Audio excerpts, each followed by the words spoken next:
Hello guys, good evening po. Nandito tayo sa Saudi ngayon, gabi. Hello sa mga ka-solar natin dyan at ka-DIY. Ngayong araw po, meron po tayong pag-uusapan about sa battery and inverter. Meron po akong inverter na 24 volts at 3,000 watts. Meron din tayong ginawang panel. Itong panel na to nabili lang natin na second hand. Tama-tama power supply siya, pero box lang ang kinuha ko dyan. At meron rin naman siya ng LCD panel meter na i-built in ko niya na dyan sa takip. At meron siya fuse na nabili lang din sa online. At meron tayong switch na gagamitin na manual naman to guys, pero heavy duty. Kaysa sa gumamit tayo ng relay, ito hindi ito magmimintis.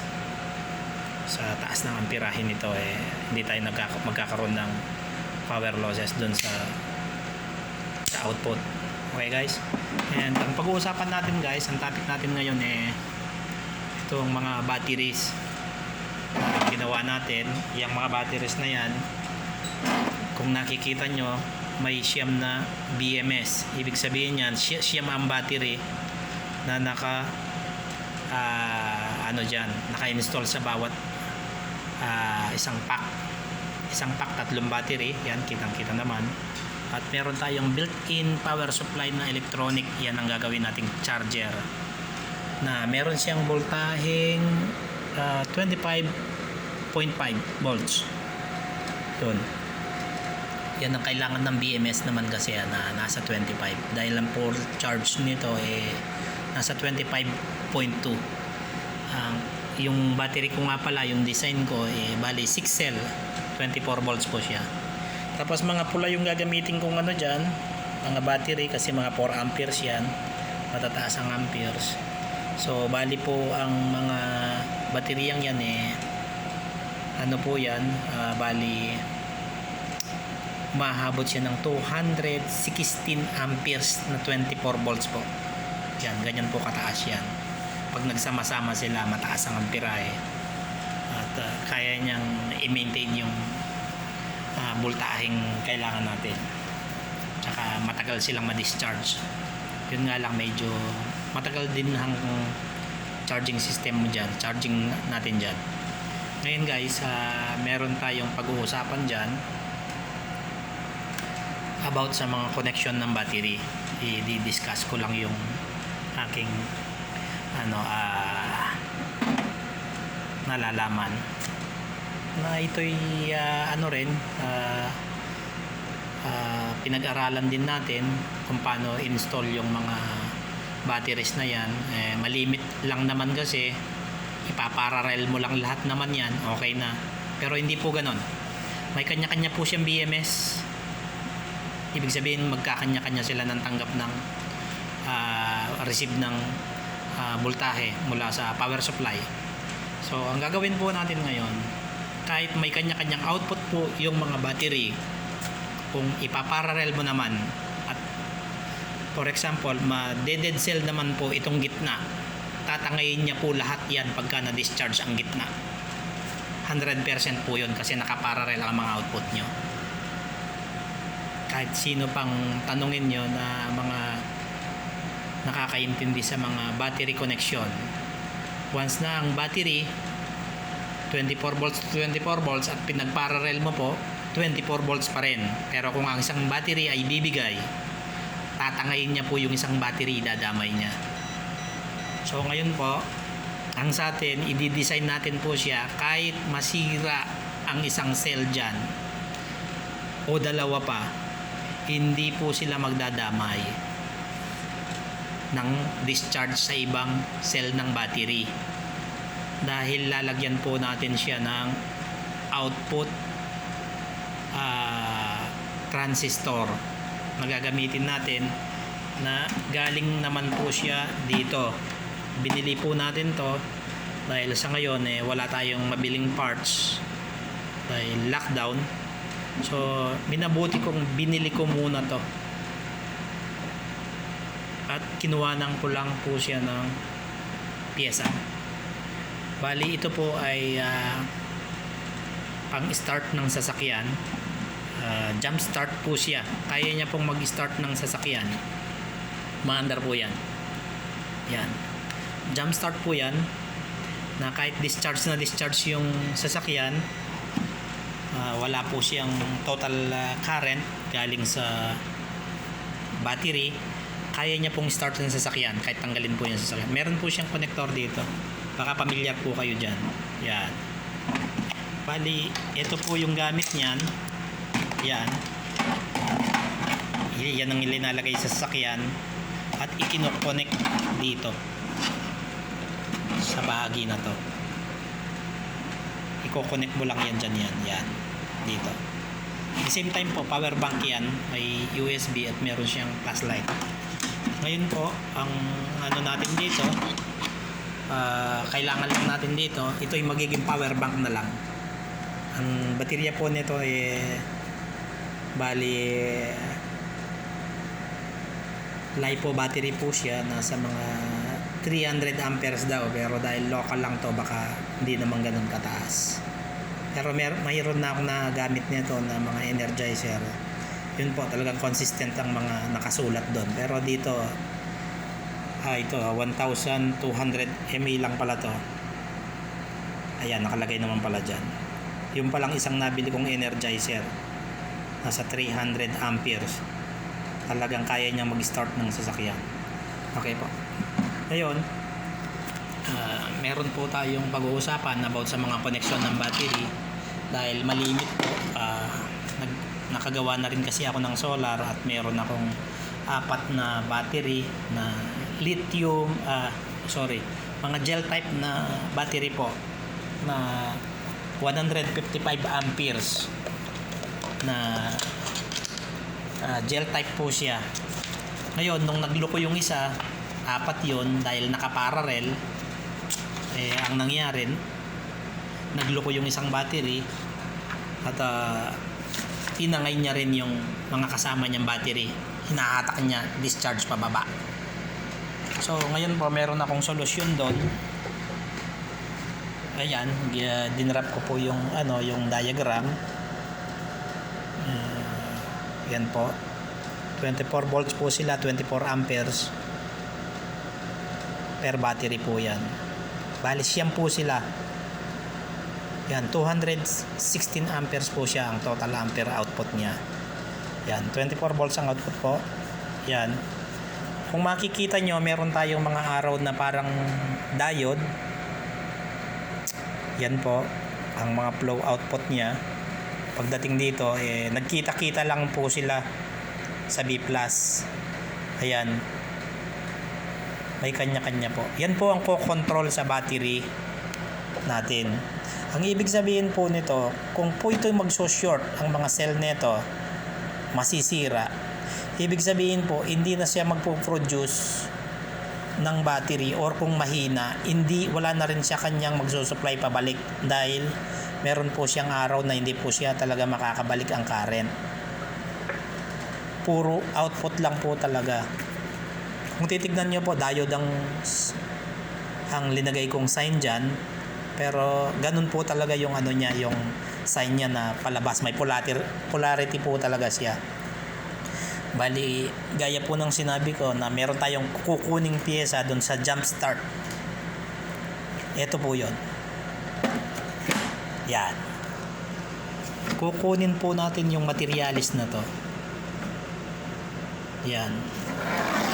Kung hindi ako nagkakamali, parang transistor to na napakataas ang amperahe niya. Hindi ko ma-read kasi yung mga letter niya, binura ng China. Parang ayaw ibenta. Pero for sure, aandar to dahil nakagamit na ako nito nung gumawa ako ng UPS ng isang ambulance, dahil ang request ng company, kailangan daw nila ng isang UPS na extra na power na manggagaling sa sasakyan if ever daw ang sasakyan ay titirik yung mga 220 supply niya na sa charger, communication, tsaka yung sa mga medical equipment dapat daw po hindi yun mamamatay at least 8 oras. Kasi kung titirik daw ang sasakyan at tumakbo ng 1,000 km, mahihirapan po silang ma-rescue dahil sa haba ng kalsada dito. For example po, nandito ako sa Alcoba at hindi nila kayang gamutin dito yung pasyente nila, tatakbo nila Riyadh, dahil layo po nun. Ang ano po nila, request nila nag-request sila na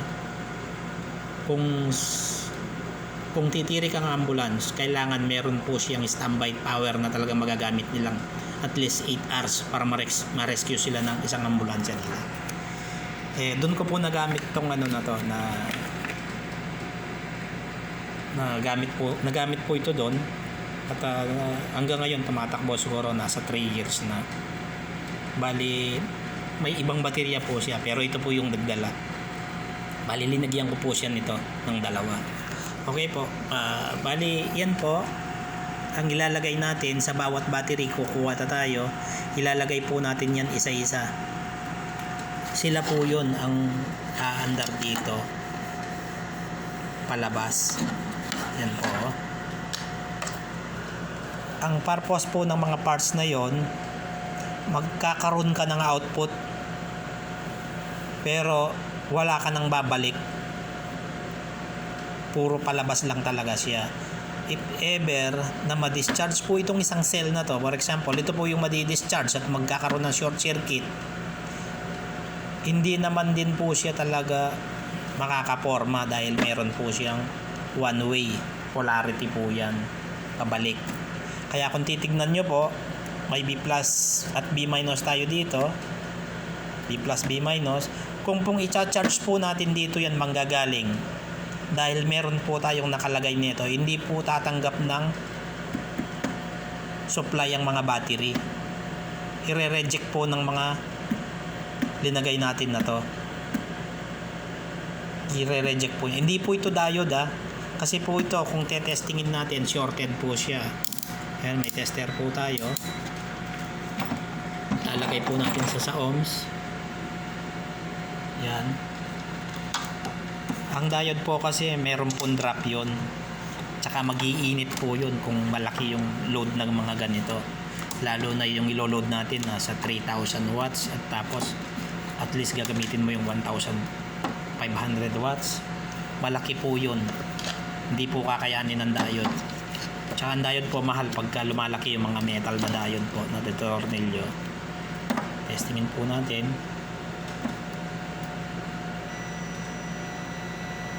Ayan po Yan po, may polarity po yan. May polarity. Yan.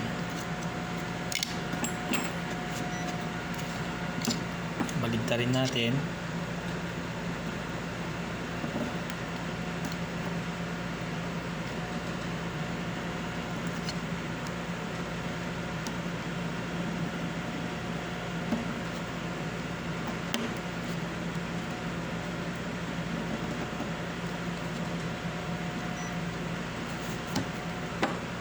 Yan po, may polarity po to. Yan po, may polarity siya. Meron pong polarity to. Parang diode siya kung susukatan mo. Pinag-short lang po nila siguro yung base nito tsaka yung emitter para pong transistor siya.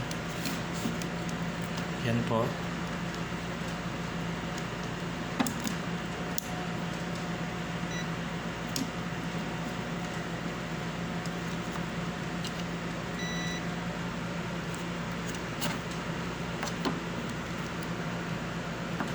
Hindi po siya makuhanan ng kung shorted po yung bali kung magpo-flow po yung current dyan, dun po aandar ito. Kailangan niya ng current na magpo-flow dyan. Hindi po natin siya matesting kung short circuit siya. Pero kung titignan nyo po yan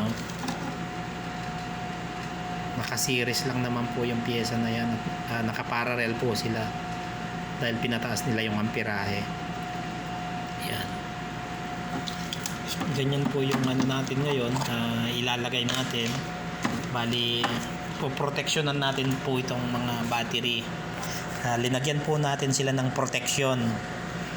Ito po, proven na po to at nagawa ko na 3 years ago na po. Kagaya po ng nasabi ko, may nalagyan na ako nito. At tamang-tama, dahil mahilig din naman ako sa solar, may apply ko to. Maganda yung ano nito. Ang ano po dito, point po kasi yung mga battery natin hindi po sila magkakaroon ng problema kung sakali. Kung mamatay po yung isang linya ng battery, mamamatay lang po siya, bababa lang po yung amperahe natin. Pero po yung yung voltage po natin, yung pong voltage natin, stable pa rin po yun hanggat hindi po nadi-discharge ang mga battery. Pero 100% po sa yan, naka-go-it naman sa block diagram, pinapakita ko na meron po tayong linagay na polarity dyan na hindi magpo-produce ng shorted ang bawat battery. Kung sakaling yung battery talagang mag-give up na, kahit shorted po siya. Sa susunod po na video, susubukan po natin yan, ipakita po natin yan na andar na siya. Sa ngayon po, yan po, may box na po siya. At medyo matagal-tagal din na inano to dahil hinahanap pa yung mga pyesa. Hindi ganun kadaling maghanap ng pyesa dahil ika nga lockdown ngayon.